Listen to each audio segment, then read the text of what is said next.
Hello guys and welcome back to another video. Today we are looking at what is AFL, Australian Rules Football Explained, and this is updated for 2022. So I've reacted to a previous one which was a bit outdated, so this is a newer version I guess. Let's see if anything changed. Don't forget hit that like button and subscribe, like it truly helps me out. Like why not as well? It's free to hit that button.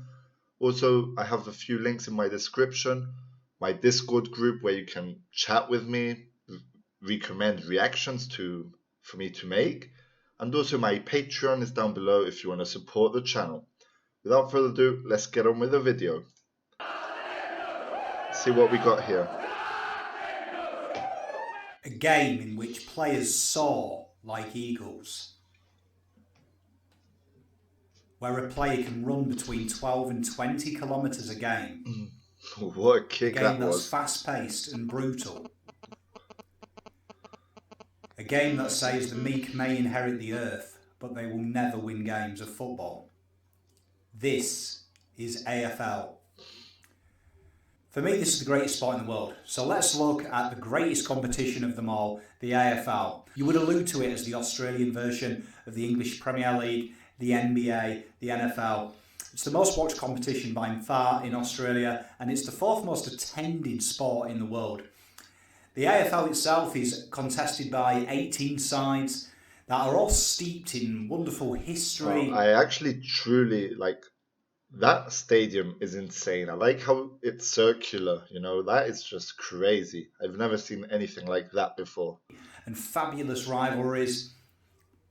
The game itself is played between 18 players on the field of play at any one time, with an interchange bench of 4 players that can be switched over 90 times. They play over 4 20-minute quarters with time added on, and all the players line up in a certain formation. So to go through it, you've got your full forward line that are comprised of 2 forward pockets and a full forward. These guys genuinely there to attack the goal and trap the ball in the goal area. You may hear the terms pressure forwards, you may hear the terms crumbs if you watch the game. These guys are your strikers of the league, to use a soccer analogy. Then you've got your half forwards. These guys are there to set up scoring shots, to attack the goal as well, and are also charged with forward pressure and locking the ball in that area. And they will be very similar, I would say, to an attacking winger in the soccer. Kind of, like your Cristiano Ronaldo when he was a United player, very adventurous, marauding forward type player. Then you have your centre line players. Now these guys are the ones who recover the ball from the back line, look to set up shots, get the ball forward. They predominantly run 2 ways. They're made up as well with the 2 guys on the outside there, your wingers. They're kind of very rehearsed in defensive and forward, kind of like a wing back would probably be the best way to describe them. They're not quite an attacking winger because they do a lot more defensive jobs in the modern day AFL. But they're probably the most important part of the game. Then you've got your half back line. Now they're to recover the ball from the back line and to clear the ball to midfield and to the forward line. These guys genuinely very quick, the smaller players on the flanks, the half-back flanks, and you have a term you hear a lot, key defenders and key forwards. These are usually the players that are in the centre of the half-back line and the centre of the full-back line, who again, their job is to be a defender, to really lock down, get the ball out of the defensive 50 and to spoil all marks. And you can see that here, this is the format, you can kind of evenly spread. And then you've got these interesting ones here, they're called followers. Now this is quite confusing for someone new to the game, but they're comprised of a ruckman and 2 on-ballers. So a traditional name is the ruck rover and the rover. So generally these guys you'll see at the stoppages. So when the game gets stopped at centre bounce particularly, you'll see these guys around the centre, usually comprising of 1 really tall guy and 2 smaller players. And these guys are genuinely there to get the ball out of congestion. They're real tough. They go in and get the ball. These guys usually genuinely are the strong, hard men of the competition and really the exciting players to watch. They play on a ground that dwarfs a standard soccer field in really all the known fields that they play sport. Well, that is a big size difference. Like, look at that soccer field. Look at the AFL field, bro. That is a big difference. It's like nearly double the size. Wow. The American ones, like we say, they cover up to 20 kilometres per game, the average midfielder does in the AFL. And the game premise is to move the ball from one end to the other, and there is three predominant ways to do that. One is the handball, where the player uses their fist to project the ball to teammates. It's a very unusual style. You may see something similar in Gaelic football if you are akin to watching that, but it is very predominantly to the AFL. The other more obvious method is the kick, and that's where they can gain up to 50 metres at a time, aiming to try and hit a player up to get a mark, or they do kick to space and allow players to run on. And the final way to move, and it's something that you see a lot more in modern day AFL, very similar to the basketball, they have to run with the ball at hand, but must bounce it once every 15 metres. There isn't a limit to how much they could do that. You could run one end to the ground to the other if you do that. Very rare though, because the game doesn't allow much space. And when we're kicking, we're looking for these marks. Now, it's one of the most spectacular aspects of the AFL. Wait, so it said every 15 meters they have to bounce the ball. How do they calculate that? Like, it must be hard to calculate 15 meters while actually playing the game. Someone please tell me in the comments below how that actually happens. And it's something that you don't see really in any other sport as exciting as this. And it's a game that allows you to use the opposition as a stepladder. The ball must travel 15 metres without anyone touching it prior to the player marking the ball, and it can't hit the ground. And if you do that successfully, we call it a paid mark. And that's where a player gets effectively a free kick from wherever he is on the ground with a 10-metre protection area to play his next kick. Perhaps the most common mark you'll see, and the biggest aim, is to mark inside 50. Now you'll notice on the field as it comes up now, there's these little red lines indicating where the 50 are, these semicircular arcs. If a player successfully takes a mark inside 50, they get 30 seconds to attempt to score a goal, and the object of the goal is to kick through the two middle posts. If you do that, you'll get 6 points. If you hit the post, or you get it through the other posts, or a player takes it of the opposition and runs it through the behind, runs it through the goal. There's no own goals in this game. It's a single point, resulting in the opposition getting the ball, and there will be a restart from that goal square there in the defensive 50.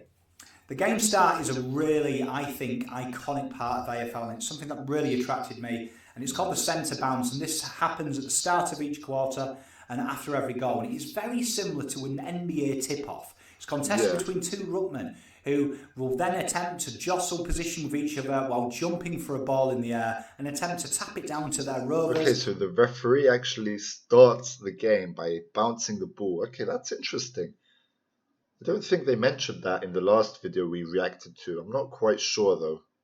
Anyway, let's continue. Or a tapper to punch it ball forward and get it away from the congestion. And perhaps the most entertaining part for any foreigner is how we have our restarts in the game. You'll notice that when the ball goes out the sidelines, we have a throw-in, and you'll see how the umpires throw it in. They get a lot of distance of that, and they create a mini version of the bounce between the two ruckmen. And it's really, for all intents and purposes, an umpire-led throw-in. It's a real weird part of the game, and it's something that amused me when I first started watching this great sport. Okay, that's interesting. Tackling is one of the best parts. It's a very physical style of game. Ooh. And if you're familiar, like I am, in the north of England, rugby league, tackling is one of the iconic parts of it. It's what we all enjoy doing as kids. Tackling is permitted, but it's got to be between the shoulders and above the knees. And you'll hear the crowd, if you watch the game, scream ball. And what they're trying to do is request the holding the ball rule, which means every time a player is tackled, they are given enough time to dispose of that ball. They must release the ball either via legal handball or a kick. And if they don't have the opportunity, it's called paying holding the ball, or you'll hear no prior, which means you're tackled before you have the opportunity to release it. We also have wonderful moments like bumps and shepherds off the ball. A shepherd is where a player effectively bumps or uses his shoulder to shoulder to protect another ball carrier from a tackle. And obviously the bumps you'll see quite often in a thing we have called taggers. Now taggers will remind you of players like Patrick Vieira and Roy Keane. Enforcers, they stop the good players playing and they look to stifle the opposition with bumps off the ball and intimidation tactics. Now, our wonderful AFL season over here has played over 22 fabulous games, with the top 8 making up the finals. And if we look at it, the top 8 can be one of the most confusing things in the world. But as you can see here with this graph, the top 4 go into what is called a qualifying final, where First and second place will be at home, and fourth and third will be away in that contest. And the losers of them games will go into what's called a semi-final, and they will be playing 5, 6, 7 and 8. 5 and 6 playing an elimination final. It's a knockout style type event, and the winner of that gets to play the loser of these qualifying finals, and then the winner of that goes on to whoever won the qualifying first and the qualifying second. Sounds quite confusing, but if you follow that graph, it should get you through. And then we're at the biggest dance of them all, 100,000 people in September at the MCG on a national day's holiday. If you live here in Melbourne, we all got the day off to watch it. You grab yourself a barbecue, grab yourself a nice cool beer, and you sit down and you cheer on your team or whoever you've adopted that day and cheer them on to glory. But it's not just team glory that we have in the AFL.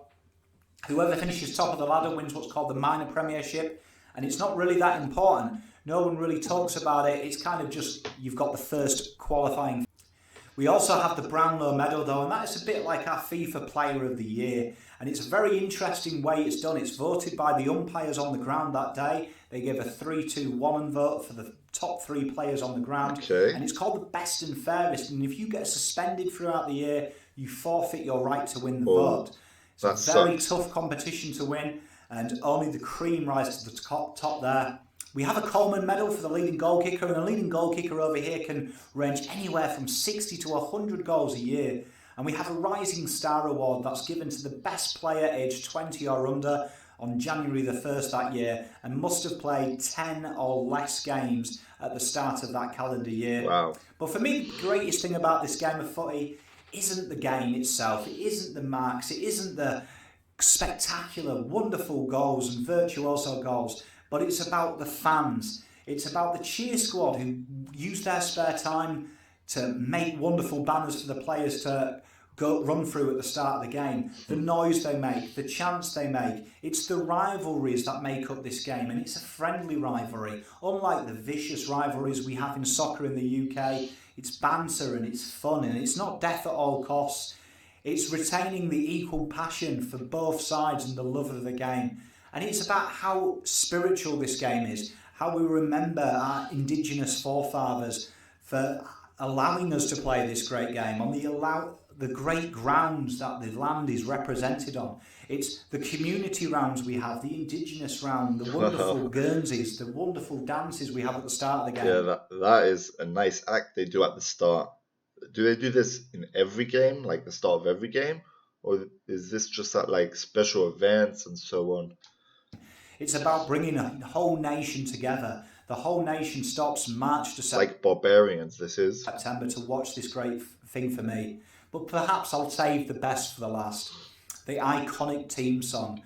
The most iconic things in soccer are watching at Anfield singing You Never Walk Alone. It's a wonderful sight. But there's nothing so charismatic, I think, but seeing 22 blokes after they've won gather in the changing rooms to sing their famous song. And it is a wonderful thing to see. It's a wonderful spectacle and a wonderful sight. This is the wonderful game of AFL footy, the greatest game in the world. Welcome to a sport that combines not only the ferociousness of rugby league, the silky skills of soccer, the theatre of wrestling, the pantomime of NFL, all done without pads and a script. This is AFL, and this is sport at its purest. Wow, that is like everything combined. That was awesome. Thank you for this recommendation. I truly appreciate it. Let me know your thoughts on this video.